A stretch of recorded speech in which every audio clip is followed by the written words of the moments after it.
Dream board statistics में आप सबका हार्दिक स्वागत है। आज हम लोग सॉल्व करने वाले हैं Indian statistical service, Indian economical service 2021 general English question number 3। Question देख लेते हैं। Right a paragraph in about 200 words on any one of the following. तो ये पैराग्राफ राइटिंग का क्वेश्चन है।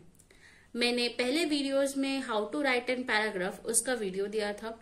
अगर आपने अभी तक वो वीडियो जाके नहीं देखा है, आपको लिंक डिस्क्रिप्शन बॉक्स में मिल जाएगा। Kindly watch that video and then come over to watch this video. So आज का पैराग्राफ का टॉपिक है क्वेश्चन नंबर 3A का, अपीयरेंसेस कैन बी डिसेप्टिव। बहुत ही कॉमन सा एक कोट है ये, अपीयरेंसेस कैन बी डिसेप्टिव। तो आइए देख लेते हैं। First, the introduction part.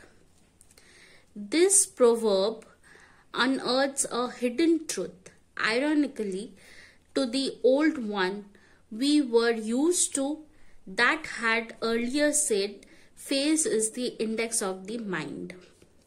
Previously, people were taken by the look of a person. If one dressed neatly and appeared to be very nice and decent, especially if that person is very handsome, people were influenced by his look and instantly fell for him like a hypnotized. It was only when that good-looking person had cheated the believer he or she learned a bitter lesson. तो ये introduction है। Appearances are deceptive का मतलब एक मोटा मोटा तरीके से, एक ओवरऑल व्यू से समझाया गया है। अपीयरेंसेस कैन बी डिसेप्टिव का मतलब क्या है? हम पहले इस कोट को भी जानते थे, face is the index of mind के नाम से। मतलब क्या है इसका? मतलब यही है कि पहले हम इंसानों को उसके लुक्स पे जज करते थे, उसके लुक्स पे हम उसको बिलीव करते थे। अगर इंसान देखने में अच्छा हो, डिसेंट हो, गुड लुकिंग हो, अच्छा बिहेव करे, then the person is nice. But जब सामने वाला पर्सन बिलीव करना शुरू कर देता है, date cheats, then the good looking person cheats and breaks the trust of the believer. So this is the introduction part of the topic appearances can be deceptive. Next comes the body part. Nevertheless, this proverb, appearances can be deceptive, cannot be taken as 100% true. It has a mixture of both good and bad. Good people, of course, looks good. At the same time, bad ones also wear the guise of good people, knowing that their appealing appearances would have a sway over the onlookers. तो appearances can be deceptive जो proverb है, ये पूरा मतलब हम इस coat को पूरा सच नहीं मान सकते। It has a good part also and it has a bad part also. So the thing is कि जो अच्छे मतलब जो पर्सन अच्छे होते हैं, they are obviously good looking, but कुछ इंसान ऐसे भी हैं, they are not, their behaviour is not good, they are not kind enough, but they has a appearance of good looking, और उनको ये पता है जो भी हमें देखेगा, ही और she will think that I am a good person because my appealing is good. Next, hence under the tricky situation, one has to be cautious as to how far the person is trustworthy.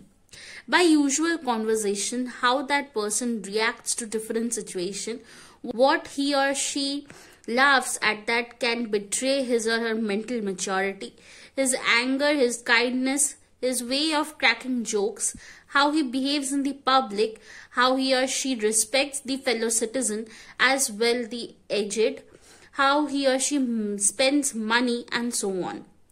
These are some of the yardsticks for assessing a person.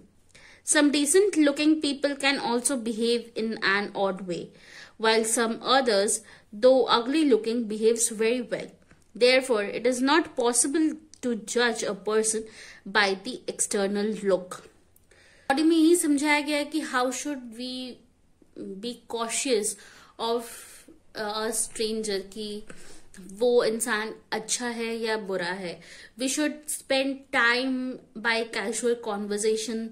हमें उस person को ऐसे देखना चाहिए कि वो different situation में कैसे रिएक्ट करता है, उसकी मेंटल मैच्योरिटी कितनी है, वो कैसे पैसे स्पेंड करता है, and so on. So by all these small things we can know that how is the person. पर अपीयरेंस या बाहर के एक्सटर्नल लुक से हम कभी भी नहीं पहचान सकते कि इज द पर्सन गुड और बैड. कई बार अगली looking person can also be a very good person internally. So lastly, the conclusion part. So one must not come to a conclusion by mere external look of a person or a thing. A spurious product can be more attractive than a genuine one. It is also said that all that glitter is not gold. A very well polished brass would pass upon more people and rough genuine gold. तो यहाँ पे मैंने और एक coat mention किया है, all that glitter is not gold. यहाँ पे मतलब यही है कि अगर हम एक ब्रास को गोल्ड पॉलिश करके दे दे, none of the person can identify is it is genuine gold और नॉट. सो कंक्लूजन इज कि एक पर्सन को एक्सटर्नल लुक पे कभी भी जज नहीं करना चाहिए, क्योंकि एक अच्छा देखने वाला प्रोडक्ट भी 2-3 दिन में खराब हो सकता है. So this was the paragraph. आशा है आप सबको समझ आया है. तो ये जो प्रोवर्ब था, अपीयरेंसेस कैन बी डिसेप्टिव, इस सेम मीनिंग के और भी बहुत सारे प्रोवर्ब्स हैं. I will mention those proverbs in the first comment. तो आशा है आप सबको ये वीडियो समझ आया है. कोई भी डाउट है, कोई भी क्वेरी है, please feel free to comment down below. Also for more such video को लाइक करना, शेयर करना, and don't forget to subscribe our channel, hit the bell icon ताकि नोटिफिकेशंस आपको मिलती रहे. Thank you for watching.